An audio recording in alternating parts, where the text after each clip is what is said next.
তিনটা জিনিসে মানুষের খুব পরিবর্তন হয়, মনে রাখবে। এক হলো চোখের নজর, দুই হলো হাতের স্পর্শ, তিন হলো অন্তরের হৃদয়ের ধড়পড়। অন্তরে আল্লাহর মহব্বত মারেফাতের আগুন জ্বলে।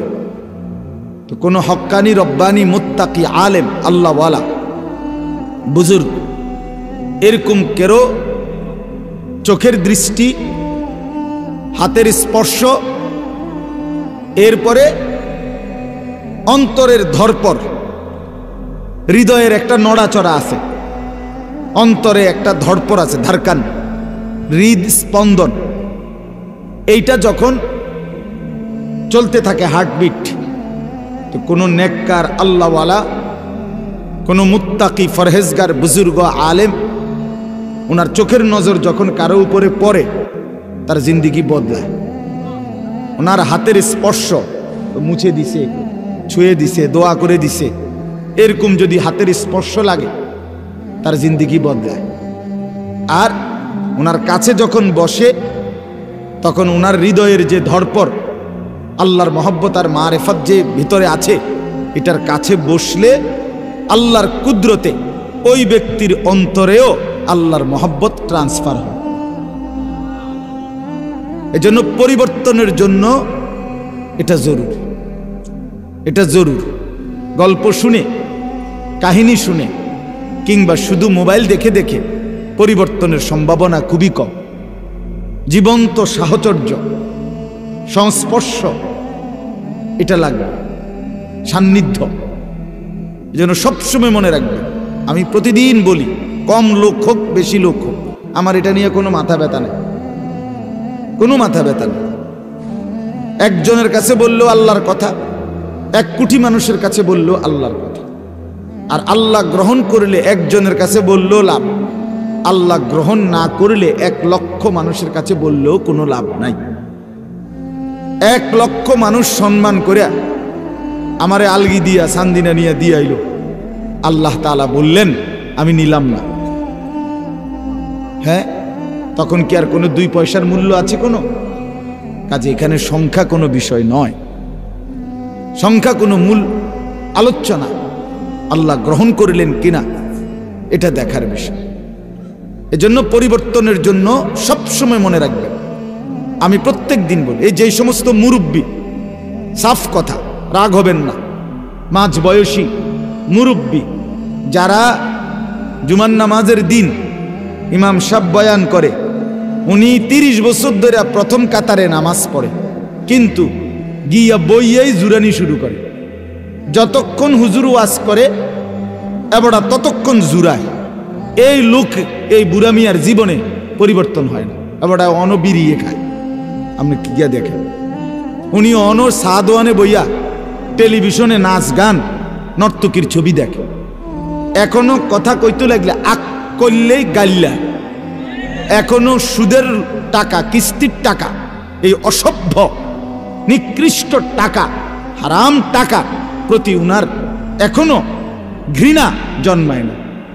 মানে যে এই ডকের আছে, এই ডকের, এই বাত বন বিড়ি চা, কথা বুঝছেন না, পেঁয়াজু আলু সব, বুট মুড়ি, ফাঙ্গাস, তেলাপিয়া, ফুলকপি, ফাতাকপি, ধনিয়া পাতা, কাঁচা মরিচ, এই খাইয়া দাইয়া আছে বালা। আরে শতবধ, আরে এটা কোনো জিন্দিগি না, এটা কোনো জীবন না, এটা জীবন না। মুসলিম শরীফের হাদিস, রাসূলুল্লাহ সাল্লাল্লাহু আলাইহি ওয়াসাল্লাম ইরশাদ করেছেন, আ'যারাল্লাহু ইলা ইমরিইন আখখারা উমরাহু হাত্তা বালাগা 60।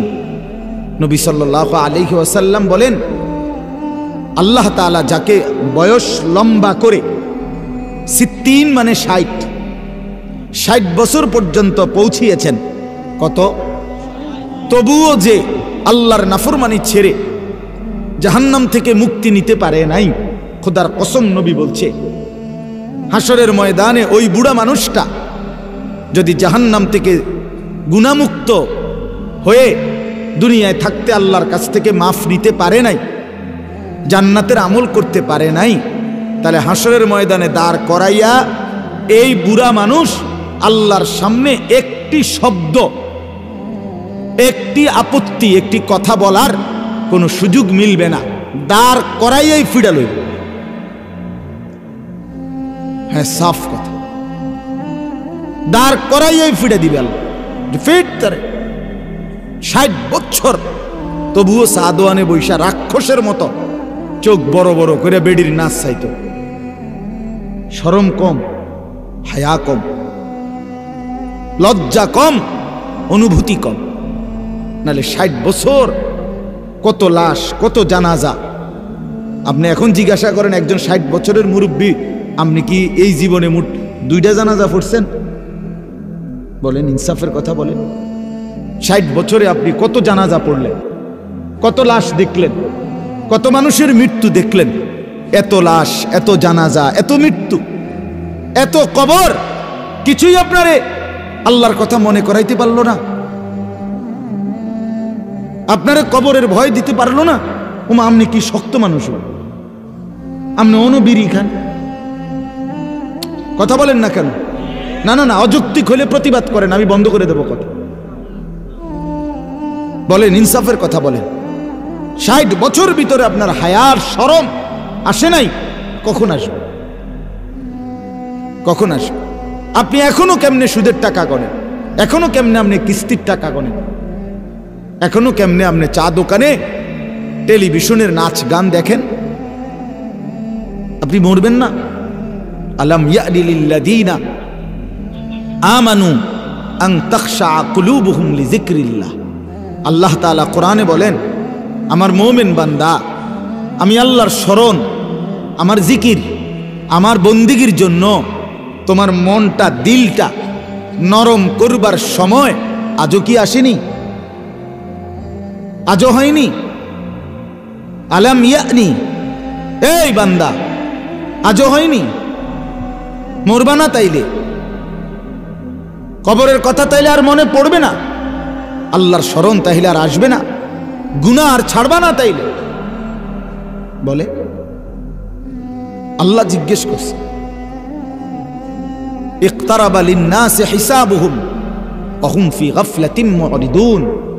আল্লাহ তাআলা বলে, মানুষ, আরে তোমাদের হিসাবের সময় একদম কাছায় গেছে, অথচ তোমরা এখনো আল্লাহ থেকে গাফেল হয়ে বিমুখ হয়ে আছো। আহা কি করছো, আহা কি করছো? আল্লাহ তাআলা বলেন, ইয়ালামুনা যাহিরাম মিনাল হায়াতিদ দুনিয়া ওয়া হুম আনিল আখিরাতি হুম গাফিলুন। আল্লাহ বলে, আহা, আমার বান্দাগুলোকে দেখছি, তারা দুনিয়ার জীবনের বাহ্যিক দিক, মাটির উপরের এই দুনিয়ার হায়াত, এটা তো খুব বুঝতেছে, কিন্তু আখিরাতের ব্যাপারে একদম গাফেল হয়ে আছে। পান, বিড়ি, সিগারেট, ভাত, মাছ, চাল, ডাল, ইট, বালু, সিমেন্ট, রড, হ্যাঁ, স্ত্রী, ছেলে, মেয়ে, দলিল, খতিয়ান, বিএস, সিএস, আরএস, কাজ্জা, ক্যারাঙ্গাল, মারামারি, ফিডাফিডি, কন্যাকন্যি, কেমনে কারে লাগাই দিতে পারবো সব বোঝে। এবারে যখনই কইবেন সূরা কেরাত তো আপনার অশুদ্ধ, অজু নামাজ তো সুন্দর মতো হয় না চাচা, এটি কদ্দুর ঠিক করবেন না? ওনার হে বয়স নাই, ওই আর লাভ নাই, গেছে গা, বয়স গেছে গা। ছোট থাকতেই ভুল করে লাইছি, হে সময় শিখছি না। আব্বা কইছিল আমারে, আমি শিখছি না। সংসার বড় আসিল, কামে লাগাইয়া দিছে, হে সময় কি আর বুঝিনি? সিহন কথা কয়, ফাঁক না আলাপ, আমরা রঙের আলাপ করে। আখেরাতের কথা কইলে তামসার কথা কয়, ফাজলামি কথা কয়, রং রসের কথা বলে না। দুনিয়া বুঝতেন কইলে, দুনিয়া বুঝেননি, দুনিয়া সব বুঝে।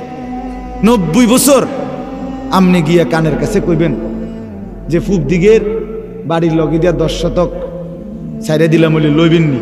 ও মা, কি তাও তো লোন লেগেই তো মরতে আসি না, তার আগেই মরে নিলাম। বহুত দিন ধরেই তো কথাবার্তা শুনতে আসি, এই 10 শতক বেচবা, তুমিও বেচো না, আমিও মরি না। এটা বুঝেও না, কথা বলেন না কেন? এটা বুঝ, সব বোঝে, দুনিয়া সব বোঝে, আখেরাত কিছুই বোঝে না, পরকাল বুঝতে চায় না। আহসিবান নাসু আন ইউতরাকু আন ইয়াকুলু আমান্না ওয়া হুম লা ইফতানুন। রব্বুল আলামিন বলে, মানুষ তুমি কি এই ভেবেছ তুমি শুধু জবানে বলবে আমি মুমিন, আমি মুসলমান, আর এতেই আমি আল্লাহ কোন রকম পরীক্ষা না নিয়ে তোমাকে ছেড়ে দেব? এটাই কি ভেবেছ? ওয়ালাকাদ ফাতান্নাল্লাযীনা মিন ক্বাবলিহিম, রব্বুল আলামিন বলে, বান্দা ইতিপূর্বে যত লোক ঈমানের দাবি করেছিল, পূর্ববর্তী সব জমানায় যত নবীর উপরে যত লোক ঈমান এনেছিল, আমি রব্বুল আলামিন প্রত্যেককেই তো পরীক্ষা নিয়েছিলাম, কাউকে তো পরীক্ষা ছাড়া ছেড়ে দেই নাই। তোমারে কেন এমনে এমনে ছেড়ে দেব? কেন ছেড়ে দেব? আম হাসিবিতুম আন তাদখুলুল জান্নাহ ওয়ালাম্মা ইয়ালামিল্লাহুল্লাযীনা জাহাদু মিনকুম ওয়া ইয়ালামাস সাবিরিন। রব্বুল আলামিন বলে, বান্দা তোমরা কি ভেবেছো এমনিতেই জান্নাতে ঢুকে যাবা? অথচ আমি আল্লাহ তো এখনো দেখলাম না তোমরা কারা কারা ঈমানের দাবিতে আমি আল্লাহর রাস্তায় জিহাদ ফি সাবিলিল্লাহ, আল্লাহর রাস্তায় জীবন বাজি রেখে যুদ্ধ করার জন্য কে কে প্রস্তুতি নিয়েছো, এটাই তো দেখলাম না। ওয়া ইয়ালামাস সাবিরিন, গুনাহ থেকে মুক্ত থেকে ধৈর্য আর হিম্মতের সাথে আল্লাহর নাফরমানি থেকে মুক্ত হবার সিদ্ধান্ত চেষ্টা ফিকির কে কে করছো, এটাই তো এখনো দেখলাম না। এর আগে কেমনে এমনে এমনে বেহেশতে চলে যাবা? কিতা ঘটনা, কিতা বান্দা, কি ভেবেছ? এই যে সবগুলো কোরআনের আয়াত। আম হাসিবিতুম আন তাদখুলুল জান্নাহ ওয়ালাম্মা ইয়াতিকুম মাসালুল লাযীনা খালাউ মিন ক্বাবলিকুম মাসাতহুমুল বাসাউ ওয়াদ-দাররাউ ওয়াযুলজিলু হাত্তা ইয়াকুলার রাসূলু ওয়াল্লাযীনা আমানু মা'আহু মাতা নাসরুল্লাহ। আল্লাহ রব্বুল আলামিন বলে, বান্দা কি ভেবেছো এমনে এমনেই জান্নাতে ঢুকে যাবা? অথচ আমি রব্বুল আলামিন ইতিপূর্বে যত ঈমানদার তাদেরকে যেই পরীক্ষাগুলো নিয়েছিলাম সেগুলোর এখনো তো তোমাকে নেই নাই। এর আগে কেমনে জান্নাতে চলে যাবা? দেখি মামুর বাড়ি নি মনে করছো? এটা কি নানার বাড়ি নি মনে করছো? এটা কি এখান থেকে নবাবপুর নি মনে করছো? কেমনে যাইবা? মাসাতহুমুল বাসাউ ওয়াদ-দাররাউ, ইতিপূর্বে বহু ঈমানদার উম্মত তাদের জীবনে অনেক দুঃখ যন্ত্রণা অভাব দারিদ্র ক্ষুধার কষ্ট, অজুলজিলু এতটা কষ্ট জুলুম পেরেশানি সয়েছে, জুলুম আর অত্যাচারে মুমিন দিবানিশি আল্লাহর ভয়ে কাঁপতে থাকছে, এতটা কাঁপছে, এতটা ভয় আর আতঙ্ক আর কষ্টের মধ্যে দিন গুজরাইছে। শেষ পর্যন্ত ওই পূর্ববর্তী রাসূল এবং তাদের ঈমানদার উম্মত একসাথে আল্লাহর কাছে হাত তুলে চিৎকার করে বলছে, মাতা নাসরুল্লাহ। আল্লাহ আর কত কষ্ট সইলে, আর কত যন্ত্রণা সইলে আপনার সাহায্য আসবে? কখন আসবে? এতটা কষ্ট সয়েছে। কি ভেবেছ তোমরা? কি ভেবেছ? বান্দা পান খাইতে খাইতে বেহেস্ত না, চা দোয়ানে গপ মারতে মারতে বেহেস্ত। রঙের কথা কন? হ্যাঁ ও চাচারা, নওজোয়ান ছেলেরা, বলো মিয়া, খামখেয়ালির জিন্দিগি কে তোমাদেরকে বলে দিল? দিবানিশি রাত দিন ছেলেরা দুই আঙ্গুলে মোবাইল অনবরত টিপতেছ, নাচ গান নর্তকীর ছবি, জিনা ব্যভিচার, বন্ধুদের আড্ডা রং তামাশা ফুর্তি। মুসলমানের বাচ্চা এক ওয়াক্ত নামাজের সেজদা কপালে নাই। খোদার 365 দিনে কোনো দিন ফজরের নামাজ পড়ো নাই। সারাদিনে একবারও পেশাব করে পানি নাও না, টয়লেট পেপার ব্যবহার করো না।